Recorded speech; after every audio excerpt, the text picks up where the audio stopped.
Okay, Mona, it's time for you to leave, my mother-in-law said loudly. She spoke so loudly that it sounded like the roar of the sea bears in the harbor. We're going on a fancy cruise, just the four of us, right? I asked. But my mother-in-law didn't seem happy. Her face twisted into an even meaner expression. Did you really think someone like you, who can't even keep a house clean, could come with us on this cruise? How audacious of you. Take this money, Clark.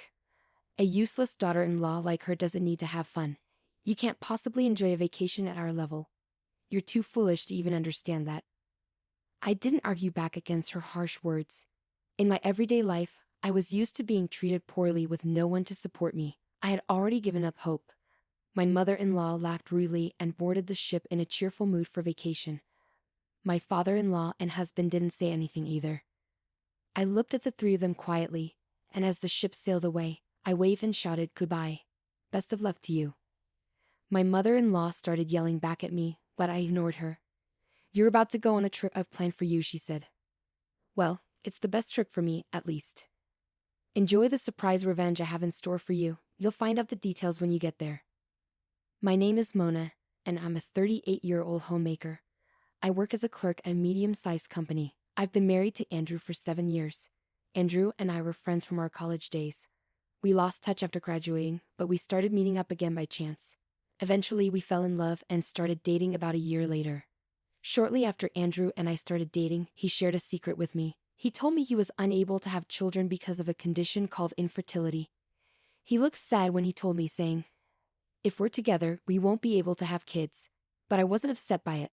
I never really had a strong desire to have children myself, and I believed we could still find happiness together even without them. So for the past 7 years of our marriage, without any children, we've been living peacefully as a couple. However, our relationship with my parents-in-law has always been difficult. Our house is right across from theirs, and since Andrew works for their company, we see them often. I don't mind that part. The issue is that both of my parents-in-law treat me coldly. My mother-in-law has always favored Andrew, so she doesn't seem to like me much and treats me like a bother. She often tries to pass household chores onto me, which is a common occurrence. She'll say things like, "Mona, I'm busy with work, so could you do the laundry and cleaning?" Or, "Oh, you don't have to cook. I can't eat the food you make anyway." When I explain that I also work full-time and it's hard for me to do everything, she gets angry. She'll say things like, "How dare you talk back to your mother-in-law? You're not fit to be my son's wife. Pack your bags and leave now." On top of that, my father-in-law is also set in his old-fashioned ways. He often says things like, "Mona, when are you going to stop working? You're getting older, so you should have a child soon." Or he'll criticize my education, saying, "What kind of schooling did you even get?" In any case, times have changed. You can have a happy home without children. But that's not the real issue. If I hear more of that talk, I'll call your company tomorrow and demand you quit your job to have a child. Dealing with my in-laws is tough because they're so set in their traditional views. I try to respond politely, but they often respond with even more criticism, so sometimes I just ignore them. Andrew acts like he's unaware of their behavior. He's gentle and avoids conflict, but that's not always helpful. He worries about upsetting his parents, so he sometimes ignores their behavior or even agrees with them to keep the peace. I hate to admit it, but a big reason we haven't had children is because of Andrew's infertility. He asked me not to tell his parents, so I kept it to myself. But it hurts that he doesn't stand up for me when they criticize me. Despite all this, I still love Andrew. He's a good husband who even cooks dinner for me. When I come home late from work, it means we can go out and enjoy ourselves on weekends. Both of us love traveling and have explored many places during our 7 years of marriage. One day, my husband handed me a brochure. "Mona, wouldn't it be amazing to go on a luxury cruise ship? I've never been on one before, only on a ferry." That sounds like so much fun, but we don't have that kind of money right now. Well, let's plan for 2 years from now. We'll save up and work together until then. That sounds like a good idea. We should be able to save enough money in 2 years. Okay, let's do it. So we started focusing on saving money. We avoided unnecessary purchases and did our best to save every penny. Then, 6 months before the trip, my mother-in-law unexpectedly showed up at our house as usual. "Hey, I heard we're going on a luxury cruise. Have you booked it yet? If you don't hurry, you might miss out on reservations." I was surprised by her sudden question and asked her how she knew about our trip. Andrew, sitting across from me, sheepishly admitted, "Oh, I mentioned it to Mom. We'll be away for more than 10 days, so it seemed natural." I get that. But if they find out before we book, they might want to come with us. I wanted to keep it a secret from them. But my mother-in-law kept talking. Work might be busy, but it's important to have fun sometimes, right? I couldn't believe it when my mother-in-law grinned and said, "Of course we're going. My husband will come too." It was shocking. I had wanted to go on this trip with just my husband, not with my in-laws. I looked at Andrew, hoping he would object. I couldn't remember the last time we had a trip together as a family, but Andrew remained silent, and I felt helpless. After that, my in-laws kept visiting and talking about the trip. I thought of asking Andrew, who had suggested the idea, to make the reservations, but he always dodged the conversation, claiming to be busy with work. About a month before the trip, something happened. Andrew went out for a business dinner and didn't return until after midnight. Worried, I grabbed the car keys to go pick him up. Just then, the front door slammed open, and Andrew came in. "I'm tired. I'm going to bed," he said, taking off his jacket and heading straight to the bathroom. I stayed up late, feeling anxious, but he acted like nothing was wrong. Feeling lonely, I picked up his jacket, and something fell out of the pocket. I quickly grabbed it. It was a small gift box with a message card tucked under the ribbon. Without thinking, I read the card, and what I saw shocked me to my core. "Thank you always, Andrew. I love you." My heart sank. As questions swirled in my mind, I couldn't shake off the uncertainty. Who had Andrew been meeting with last night, and who had given him this gift? What did that message really mean? Unable to sleep, I spent the night tossing and turning in the living room. The next morning, Andrew woke up nonchalantly with a big yawn. I confronted him with the gift box and message card. "What's this? Where were you yesterday? It wasn't just a business meeting, was it?" Andrew's eyes widened in surprise. "No, it wasn't like that. It's just that, thanks for helping her with work." "I see. It's quite a passionate thank you saying, 'I love you,'" I remarked. Andrew began stammering and repeating himself, trying to explain. "No, it's not like that. It's just..." Feeling frustrated with the situation, I decided to leave and go to work. Despite feeling uneasy, I managed to focus and finish my tasks by lunchtime. When I checked my phone, I saw numerous missed calls from my in-laws. Feeling annoyed, I hesitantly answered when my mother-in-law called again. "Hey, Mona. I heard you suspect Andrew of cheating on you. Our child would never do such a thing, you know. Even if he did, that's just a man's instinct." Excuse me," my mother-in-law said forcefully before my father-in-law took the phone. "That's right.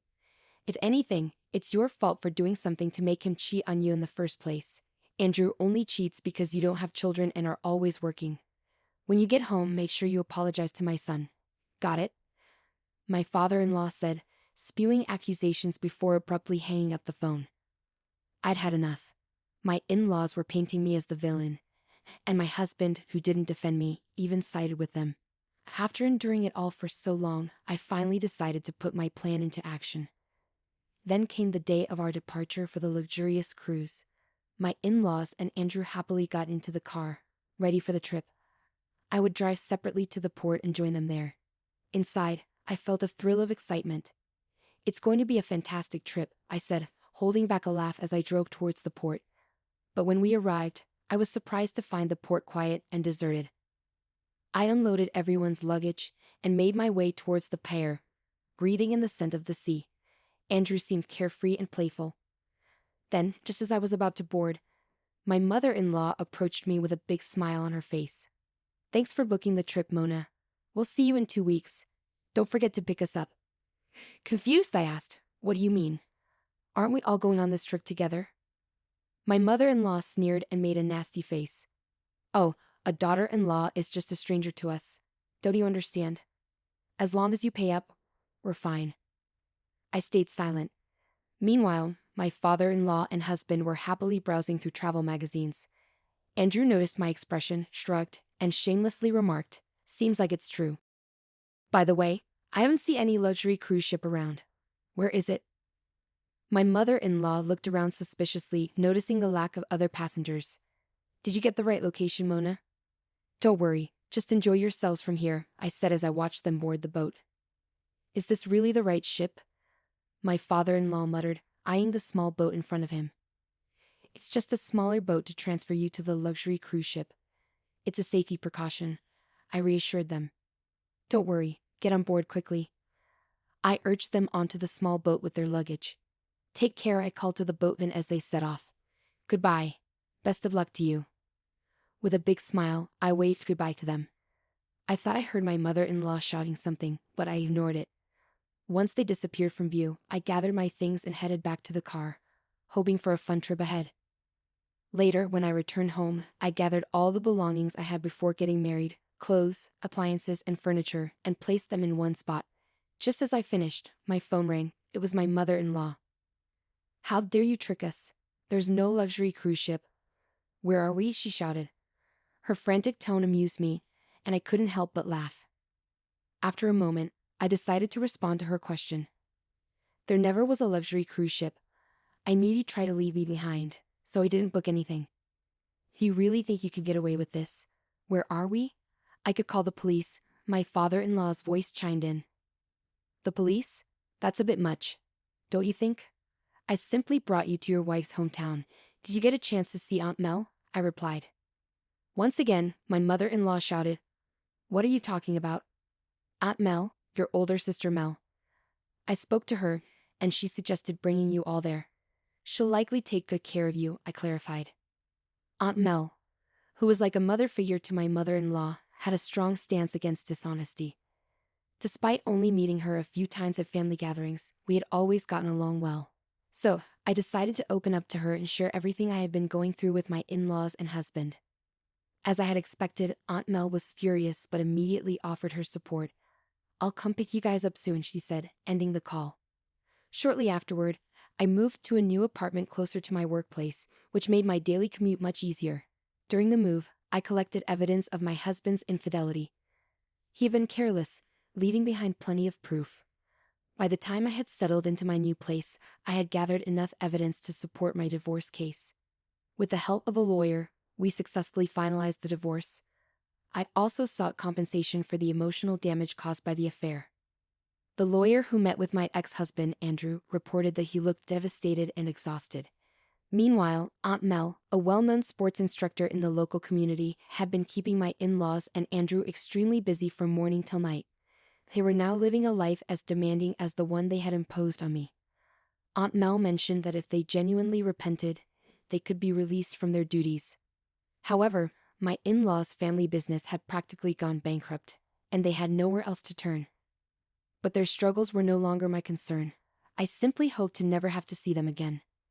On a brighter note, I've recently met a kind and understanding man who accepts me, including my divorce and all that led up to it.